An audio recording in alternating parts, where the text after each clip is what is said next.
The Sevens gathered them in rather negative conditions. The Eight gave them the opportunity to get closer. Kylo opened in Rey and allowed her to understand what he is, his duality, and his suffering under the surface. Rey finally feels compassion for him and develops a real interest in him, so she goes directly to Snoke's place, sure to live with the good half of Kylo, Ben. Kylo is the one who, since the Seventh, wants to make contact with Rey, to know more about her. He is intrigued, but soon seems clearly fascinated by the young Padawan. In the Seventh, he abandons his quest for BB-8 when he has the opportunity to remove Rey for questioning. In the Eighth, by killing Snoke, he saves her but does not save the location of Luke, forced by Snoke into Rey's mind. For this reason, Kylo does not act out of pure egoism, to take Snoke's place and rule the galaxy. He clearly states his desire to found a new order with Rey, and he wants it even more than to take revenge on his uncle. Finally, he finds himself forced to take the head of the First Order alongside a axe he does not appreciate, and it is reciprocal. Rey's idea of Kylo changes radically from Sevens to Eights.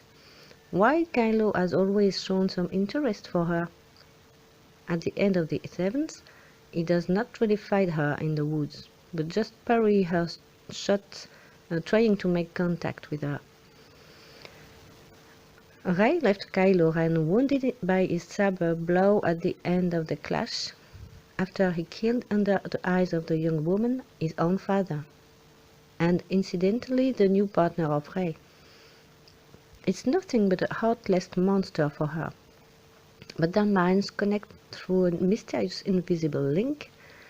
Snoke claims he's the originator, yet when he dies, their connection survives him. So Rey is forced to have several exchanges with Kylo. During their first connection, she feels threatened and tries to shoot him, but it does not work. They see each other and can talk to each other, but they do not seem to be able to physically interact. So Rey's shot does not hurt Kylo. Then they connect a second time, and Rey is still angry. She shouts insults while he remains calm and does not seem to take offense at her reaction, as if he understood. He questions her about what she really knows about him, and Rey ends up being intrigued. During their third connection, we raise a tone above in intimacy, and she questions Kylo in turn. He has awakened her interest, and then she perceives his share of humanity. Shows that she wants to understand how he got to become Kylo Ren. Rey clashes with Luke, who is reluctant to teach her the way of the Jedi, and Kylo seems to perceive that she feels lonely in the island, alone facing her fears and her questions about the strength inside her. He therefore takes advantage of their exchanges to position himself as a professor, at the limit of the confidant, since he is the first to have confided to her on a very painful family history, which is all good for him because Uncle Luke goes down at the same time.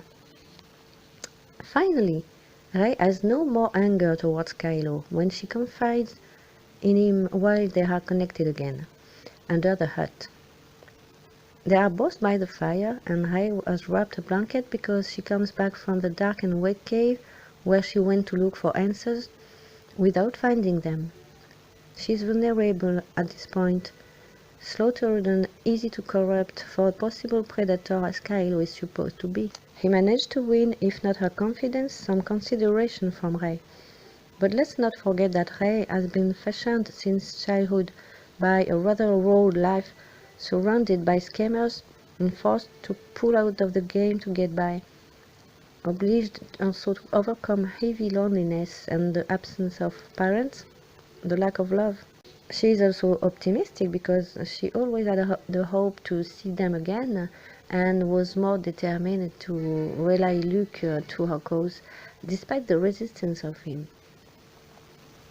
For all these reasons, she does not seem to be easy prey, especially since she has already faced Kylo and shows at least as much skill in handling the Force as him. And Kylo knows it. So, under the hut, there is no reason to doubt their sincerity to both when they promise to be there for each other. You're not alone, neither are you. This is a very intimate moment where not only Rey and Kylo bury the hatchet, but Rey offers Kylo a hand. For the first time, they have physical, desired, and intense contact as they dive into each other's eyes and Rey shed a tear. We understand that by this contact, they had access to the spirit of each other, and Rey saw painful memories in Kylo, which removes any suspicion of potential lies from him. This scene, which echoes the scene of the interrogation in the Seventh, passes the sponge on the negative feelings that Rey had fed against Kylo, which she now names Ben, his real name. As she has agreed to listen to him, she has gone beyond the negative impressions she had of him, and better, she takes into account his pain, sees his humanity, and offers him his support to become Ben again. This to say, to leave this suffering behind him. These are also Kylo's own advice. Let the past die, kill it if you have to, even if he is haunted by his own past. Rey cannot convince Luke to help the resistance, so she turns to Ben. So, who is using who in this story? I want to say none of the two. The circumstances that make them meet and fight side by side are those of a war in which they each try to survive with their strength, but they are an asset to each other. Kylo understood it immediately. If Rey saw it at first, she fought hard against having such a partner. But in the Eighth, she firmly believes that he is their chance to win this war, and that she will be the one that will allow this chance to hatch. If we dwell on the details, we can notice that Rey has dolled herself up before joining Ben on Snoke's ship. I say that, I say nothing. The welcome on arrival is not the one she was expecting, however, since Ben leads her directly handcuffed to Snoke's quarters. Remember that glimmer of hope mixed with joy that surreptitiously appears in Rey's eyes when she sees Ben, and how that glow is extinct almost as suddenly. We can suppose that he betrayed her, and that he was never sincere with her, but the sequence of events belies this hypothesis. When we see Snoke at work, his power, his cynicism, and finally his murderous intentions towards Rey, we understand that Ben did not really have the choice. He had to bring him the prisoner, because Snoke knows everything that is happening on his ship and even in Ben's mind.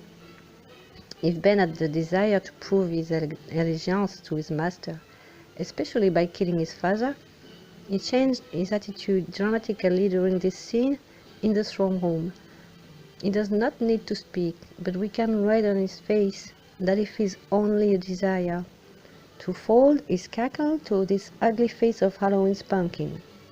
It's when Snoke reveals that he abused his apprentice just before brutally torturing Rey by reading in her mind that Ben reacts by displaying an expression other than submission. We realize at that moment that Rey counts for Kylo Ben, and that it's not just a way to achieve his ends. Also, I still do not know what his global goal is today. For me, his immediate goal was to kill Luke, to draw a definitive mark on his painful past. But he shut the door on it by finally killing Snoke. Also, later, by a happy chance, he can finally face Luke. Like us, Rey fears for a moment that Ben has turned his back on her and abused her.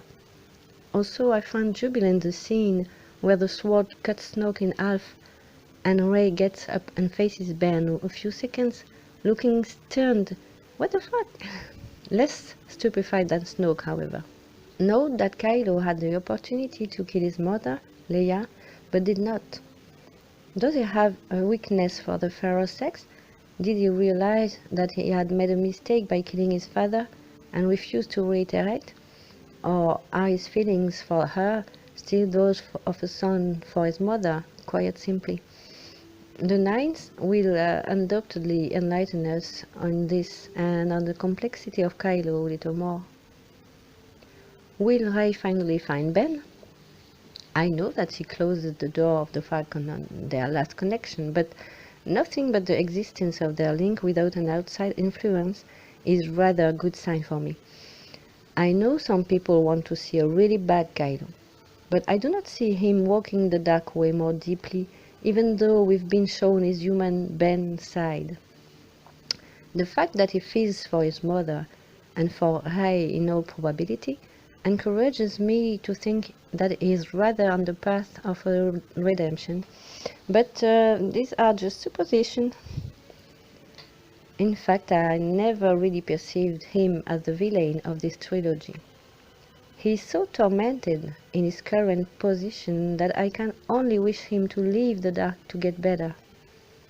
I may be projecting my emotions on Rey, but I would say that she also wants him out of there, now that they are close.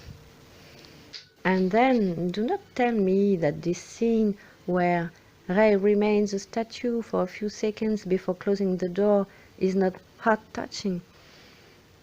Have not you felt your little heart squeeze while Kylo Ben remains alone, desperately alone, while even the last memory of his father disappears into the palm of his hand? Sure enough, he could really go crazy in the Nines and ruin everything. But I have the feeling that this episode 8 would have been useless in this case, so I do not believe in this evolution for Kylo.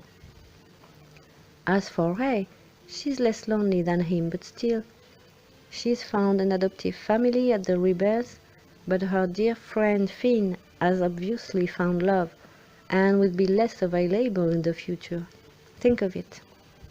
The relationship Rey has developed with Ben is unlike any other. They share a great deal of intimacy with each other. They have to deal both with the Force, which determines, in a sense, their destiny.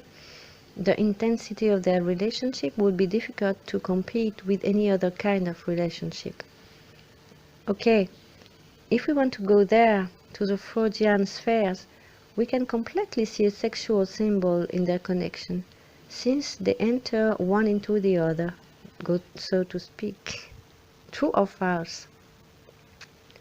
So yes, Rey closed the door, but she has heavy on the potato. It's a French expression to she's upset. We know, because she marks a pause before leaving with the rebels, Ben is still there on Skype, and because in the throne room, when Kylo utters the famous, "But not to me, aka, you count for me," how sensitive Rey reacts. She sobs when she realizes that, as Lucas told her, nothing is going as she hoped. Ben will not go back with her. Finally, when she leaves Snoke's ship, Kylo is fainted, but she has not finished him. So she feels concerned by the fate of Ben. Maybe she thinks he can still come back, but apart from the fact that she got to go fast, because her friends are being sniped at that time, she is forced to leave Kylo to his sad fate. She also leaves him in front of his own choices. The ball is in his court now. Rey has gone from compassion to him. She drops a tear under the hood because she feels his pain, to empathy. She knows how he feels, but she is careful not to dive too deeply into his torment, which is positive for both of them, if you want my opinion. Wise Rey. Whatever the birth of this relationship and its development are very nicely brought in this episode. It is a beautiful relationship between two protagonists, very different at the first sight, but not so much at the second. And all two deserve our consideration as well as our encouragement, just to be said. because, finally, this episode 8 will have been only a parallelization of failed actions. Poe does not save the resistance. Finn does not save the resistance. Luke ends up saving his butt on a razor wire. Rey finishes the job but does not save Ben Solo. He will save himself in the 9. Hux does not become the supreme leader, and Kylo misses his revenge and gets knocked back. And I do not talk about some big-headed which crack under pressure. Yoda remains the only one with great self-esteem not to have a setback from fate, and he is the one who has the good word of the story. The best of masters is failure. I hope everyone will remember that in the 9.